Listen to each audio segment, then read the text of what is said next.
So, it's Thoughtful Thursday, and I didn't announce that it's Thoughtful Thursday because I don't know what I'm doing. So this is an experiment. This is a live experiment. So this video might be cut short because I'm in the parking lot of my mom signing some papers. So, she might walk back out, but I have very little time today to actually do anything other than move furniture because we're moving out of the house, which is why she's signing these papers. My family sold a house. Long story. But, so I have this little bit of free time and I have a moment of silence. So I'd like to experiment a little bit with Thoughtful Thursday. So I might be doing it weekly. I don't know. I might bring people on to talk to them. I don't know. But, I have some things written down in my new journal that I somewhat stole, but they said I could take it. So there's some notes that I'd like to share. And, I also have a new bag that my mom bought me. Love Second State Coffee. I love Second State Coffee. Am I a paid advertiser? No. No. So, Thoughtful Thursday. I don't know how I'm going to do this, so I think I'm just going to say some things that I've learned, I've been learning lately, and I'm proof that it's really good information. So I'll just jump right into it. So I don't fear the man who practices 1,000 kicks. I fear the man who practices one kick 1,000 times. Now that's just like a quote that I'm sure some of you have heard, and I've heard it at some point throughout my life, but I haven't really heard it a lot. And so it's interesting. Some people might say it's contradictive because people say to get your feet wet in a lot of different things and be good at many different things. And so if you're good at a lot of different things and you say that, really think about, I'm trying to get my camera to sit, it won't sit anywhere. Really think about whether or not you're actually good at anything. Are you actually great? So, my advice to you on that one would be, and which is what I'm doing, would be to zone in on what you're really good at. And, you might even, if you don't know what you're really good at, look at the people around you. What are they saying you're really good at? Do they say you have really pretty dimples? Or do they say something else? Do they say you're really smart? Do they say you're funny? Do they say you have a good smile? And if you have a good smile, why aren't you on camera in front of the world? There's 4 billion people on the internet. There's a population of 7 billion people. So look at what you're good at. Look at what people are telling you that you're good at and zone in on it. Laser focus. Because if you can be a master at something, that is when people will start listening to you. And hello everybody who just joined me. I see lots of different people. I'll go ahead and start waving. Oh, what happened? Did it flip my camera? That's weird. I was trying to wave. Oh, crap. Like I said, I am sitting in a car, so there we go. Okay. So that was my first little piece of advice is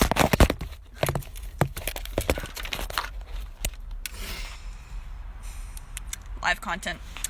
That was my first little piece of advice. I don't fear the man who practices 1,000 kicks. I fear the man who practices one kick 1,000 times. So master what you're good at. Now the next thing is, in order to grow your money, you have to figure out how you're spending your money. So, and then, where you spend your money is basically investments into your life. Wherever you spend your money, food, housing, children, your children are an investment to where your legacy is going to go.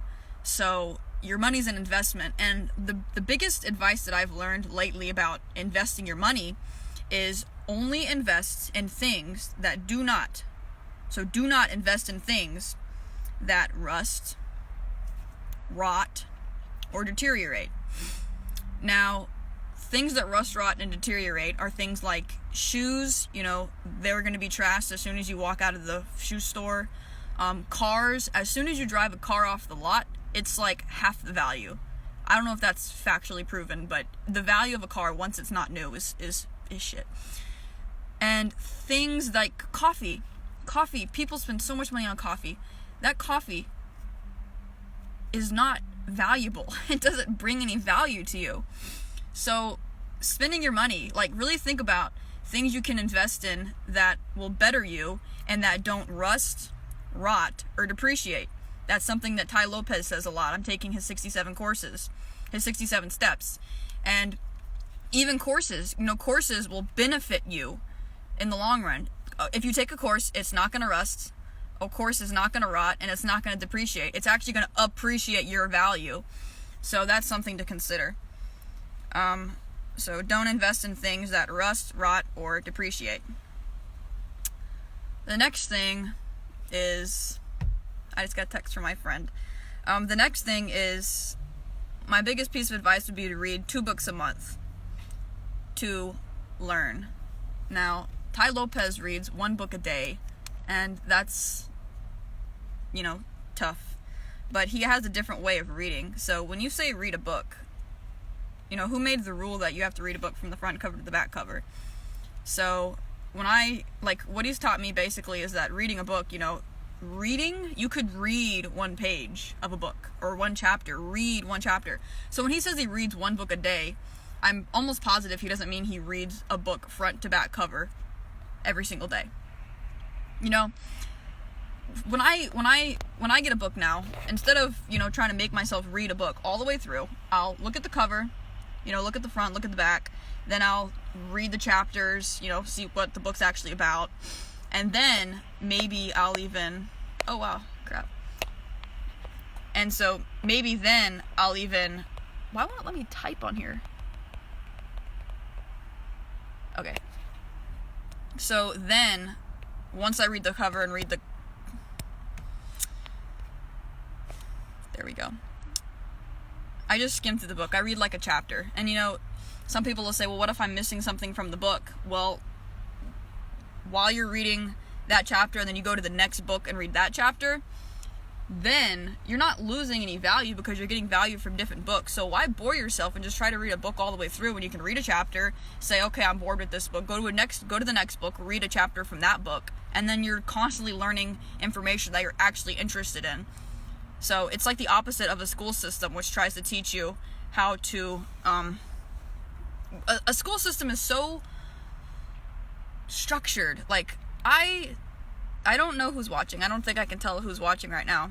But I dropped out of high school. I dropped out of school in the 7th grade because I didn't like the uncomfortable chairs.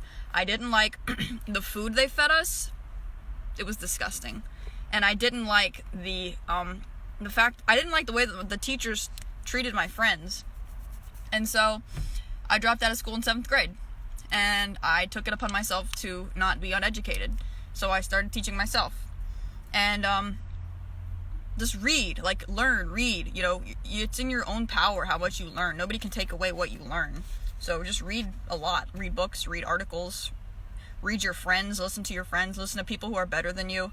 Just have humility and learn from people around you. So, I have lots of notes. I'm just trying to see what I actually want to say. I don't want to hold you guys up for too long. I've got 2 people watching, so. And this is my first time doing this, so if anybody has any suggestions of, ideas for what would make it fun to be talking about things like this, because I personally think it's really boring to be talking to a screen with, no interaction, and to not be interacting with the people I'm talking to. So if there's any ways that you've seen, or that you know of, or that you could suggest to where it would be fun to talk about stuff like this, because it can seem boring. I don't want to seem like a teacher who's just talking to students who are just like, this is really, really boring, so I don't want to do that. I'd like it to be fun, like a fun learning day, Thoughtful Thursday. So if you have any suggestions, just DM me. This one's really hit me hard. Do anything, even if it's not perfect. A lot of people shoot for perfectionism. I know there's something in life that you've maybe tried to get perfect. So, stop doing that. Stop trying to be perfect. Just do it.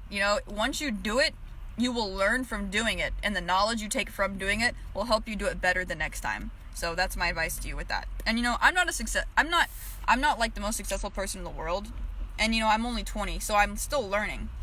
But what I am doing is I'm taking a lot of different courses from Ryan Levesque, who's written 2 best-selling books, and was the fastest growing company in America in 2018. Tony Robbins, I know all you guys know who Tony Robbins is. He's, like the top personal growth coach in the entire world. So I have a coach with him. That's helped me a lot. And then Tai Lopez, I'm taking his 67 steps. If you don't know who Tai Lopez is, go to YouTube.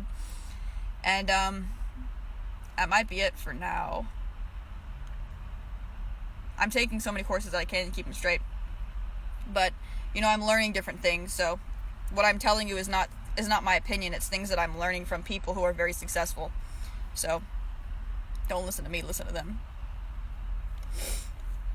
I thought it was interesting. The average person spends $2.66 a day on coffee. That doesn't sound like a lot. That's $80 a month. If you spent $80 a month on something that would grow you, then that would be a far better investment than spending $80 a month on coffee, which is really going to get you nothing except an overtaxed nervous system if you drink a lot of it. If you spend $4 a day on coffee instead of $2.66 a day. Now, another thing is plan, then execute. Plan, then execute. Plan, then execute. Plan, then execute. A lot of people get stuck in analysis paralysis. Analysis paralysis. Now, analysis paralysis is when you analyze and you're paralyzed from overanalyzing. You're stuck overanalyzing. You're stuck analyzing. Let me love the thoughtful quotes and statistics. Bring a lot of perspective. Thank you. Thank you. I'm glad that I'm adding value to at least one person. That's my goal, is to share knowledge to better humanity. So I'm trying to figure out the most effective way to do that. If anybody has any suggestions for how to actually I love. Okay, that makes more sense. I love. If anybody has any suggestions for how to do this in a fun, interactive way. I don't want to sound like a teacher who's just talking to students, because that's not what I am. I'm not a teacher. I'm just like a voice of what I'm learning. And if there's any way to make this more enjoyable, because I know it's boring sitting to listen to talk to somebody for 10 minutes about a topic. So I'm totally open for ideas. Anybody who has anything you've seen, anything you'd like to tell me, even if you think it's a bad idea, please tell me. I love bad ideas. Bad ideas can turn into good ideas. So plan, execute, plan, execute, plan, execute. Don't get stuck in analysis paralysis. Make a plan about something if you want something. If you want to do something, then make a plan. Do it. And then analyze after you've done it and say, what could I have done better? When you make a mistake, this is another thing I've learned. When you make a mistake, say what you did wrong to yourself. Next, say that you won't make that mistake again, and instead you'll do blank. And then, as Warren Buffett says, who's one of the richest men in the world, never think about that mistake again. Just get it out of your head. Just take it right out of your brain. Just like that. Because if you start dwelling on your mistakes, then your focus goes where energy flows. No. Did I say that right? Focus goes. No, energy, focus, something like that. What you focus on is what you feel, basically. So if you're feeling defeated, like you're failing at things, then that's where your energy is going to go. And what a waste of energy. Your brain only gives off so much energy, so that's pretty much a waste. I have a couple more notes. I'm just going to finish. I figure if anybody who's still watching, you must be somewhat entertained. So I'll just keep talking.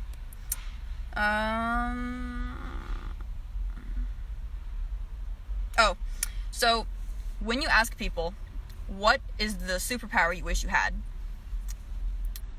Energy flows where your focus goes. Yes, that's a Tony Robbins quote.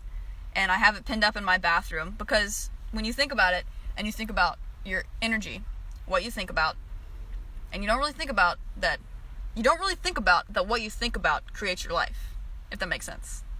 So just think about that. Now, when you ask people what superpower they want, what's the superpower that you want? If you could have any superpower, what would it be? You can type it in the comments if you want to. But when you ask really successful people what superpower they want, 2 of the richest people in the world said the exact same thing, which probably means something. It's probably not coincidence. So 2, and this goes back to my, thing I said earlier. 2 really, really famous people said, "I wish I could read faster." That's what they want to do. They want to learn more. So, if you could pick one superpower, why don't you just switch it to wanting to read more? And if that means anything, it means that people who are successful read, which means, I miss you too, which means that people who are successful want to learn, which means that people who are successful have humility, which means that people who have humility realize that they're not the smartest people in the world, and they realize that there's a little gold nugget in every single person's brain that you meet that you can steal and give to your own brain, like Robin Hood. And that's called the Robin Hood theory. And what that means is that you're stealing from the rich to give to the poor. So if you know somebody who's 10 years or even 10 months ahead of you with where you want to go in life, and you just think about the fact that you can steal, you're right, you don't have to be smart to be successful. Don't be a Gronk. I don't know what a Gronk is. Don't have to be smart to be successful. The what would it be? The species that survive are the species who are not the strongest and they're not the smartest. What do you think they are? They're not the smartest and they're not the strongest. They are the most adaptable. Not the strongest, not the smartest. That's what we're taught in the world. We've been lied to. You don't have to be the smartest and you don't have to be the strongest. I'm not from Australia. Don't be a Gronk. That's why I don't know what that is. I've never heard that before. Gronk. I should start saying that in America. Don't be a Gronk. So, stop trying to be the smartest. Stop trying to be the strongest. Start being the most adaptable. And adaptability is when you are willing to change with the circumstances you're given. It's similar to adversity, which is, if you have a plan and somebody changes your plans, just change with them. Focus on where you are, focus on the end game, and then the steps in between are just like air. It doesn't really matter. I'm actually from where I'm at right now, by the way. Showcat 3890. I'm from Mount Pleasant, South Carolina. It's a coastal town. Sullivan's Island is the beach. There's lots of multi-million-dollar mansions on the beach, and so it's fun to just drive around and look at the rich people, look at their houses and see how they live. It's pretty cool. So, what was I saying? Read. That's what I was saying. Read. The more you learn, the more you earn. You can hear my southern accent. The more you learn, the more you earn. South Carolina is a southern state, by the way. But my mom grew up in California, so, and my dad grew up in all over the world. Oregon, Germany, Texas, Tennessee, Hawaii, everywhere. So, I'm not really southern, but I'm kind of southern. I'm actually reading lots of books right now, so I'll type in what books I'm reading, if it'll let me. So, I read this book every single night.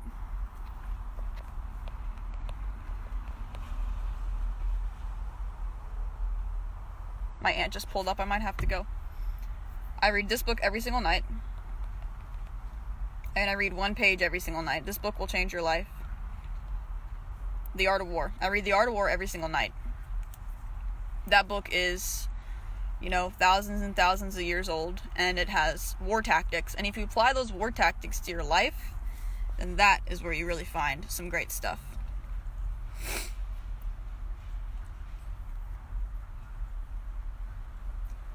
No guns. If America had no guns, then I think it would be a better place to live. But how do you think that there would... That's my aunt, Aunt Angela. I never called her Aunt Angela, though, but I called my other aunt Aunt Sharon. But I called her Angela. I don't know why. But if you, Sun Tzu. If you know who Sun Tzu is. Hey! Yeah, she's in there. I know. And Angela, she said, does your mom have a mask on? And I said, no. She had a mask in her hand. She said, she was like, I don't know what the hell I'm doing. You know, they were all raised in California. I missed some comments. Yeah, if America had no guns, I think it would be a better place. But the question is, how would you keep the bad people from getting guns? Because if the bad people had guns and the good people didn't have guns, then what's your thought on that? So, the tactics of the art of war.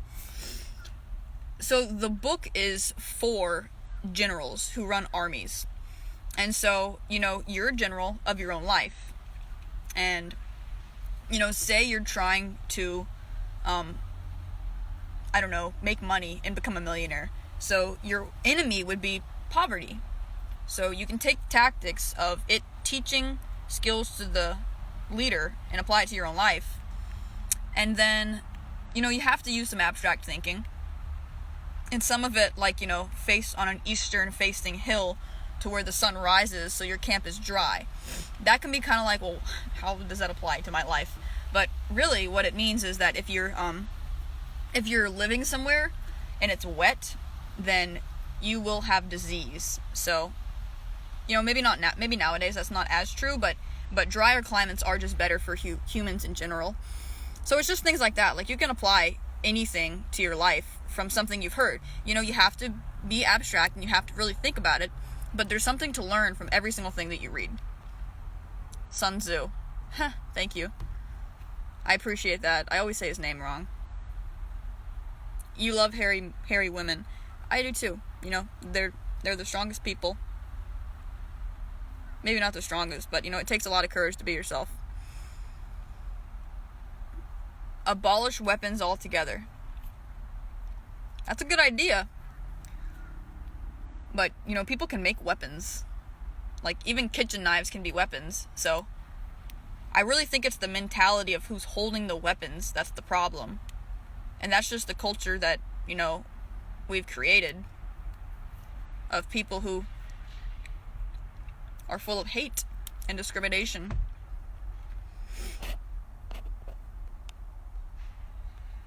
All guns illegal would be pretty cool.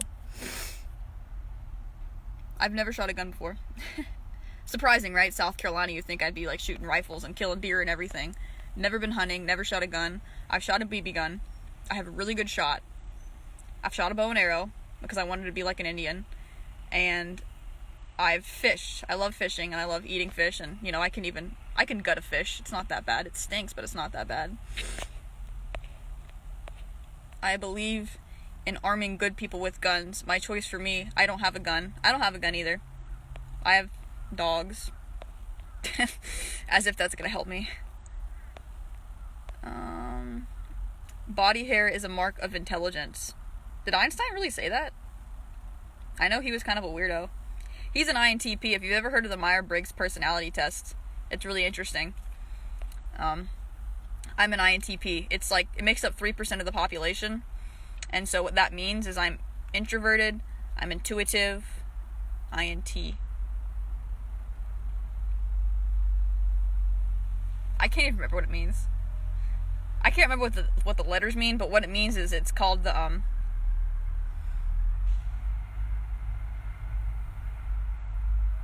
I can't even remember. The logician. It means the logician. So it's basically people who like logic.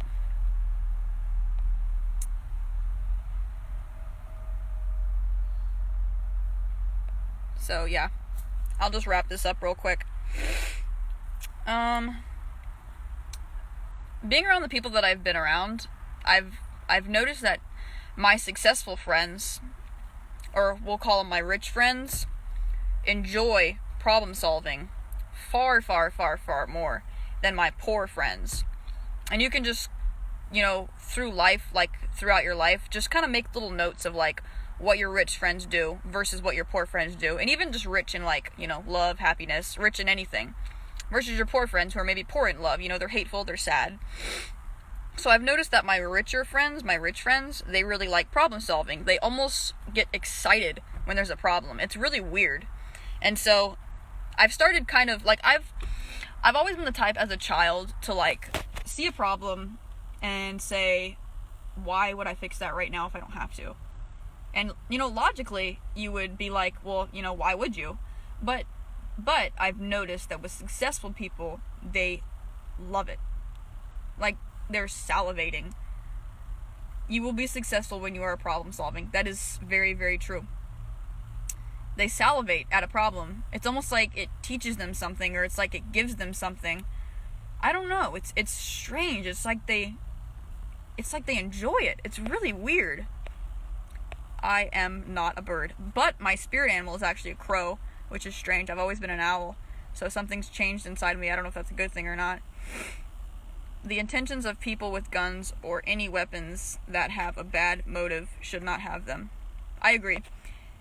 If only there was a chip in our brain that could read our motives, and we could tell people who have bad motives to give us your weapons, that would be really cool. So, make little notes of your poor friends versus your rich friends. Keep track of that. Of their habits. The more you learn, the more you earn. This will always be true. The more you learn, and the more you're willing to learn, and the more you're open to learn, the more you will earn. A busy brain is a happy brain. I agree with that. The way that I feel is that if you're not doing anything or accomplishing anything, and you're just kind of given a paycheck on like the 1st and the 15th of every single month, and you're not really striving, and you're not really building, and you're just kind of living your life kind of passively, then you're a monkey in a cage at the zoo. You got the zookeeper coming in and feeding you. And it's been scientifically proven that a monkey who lives in the jungle, who could be eaten by a leopard, and who is having to fight for survival daily, is happier than the monkey who's living in a cage and is getting fed every single day in a really healthy way. So my mom's walking back out, so I'm going to go ahead and go. And the last thing I want to tell you is give someone a fish, and they're fed for a day. Teach someone to fish, and they're fed for life. Okay, I had to sign like 500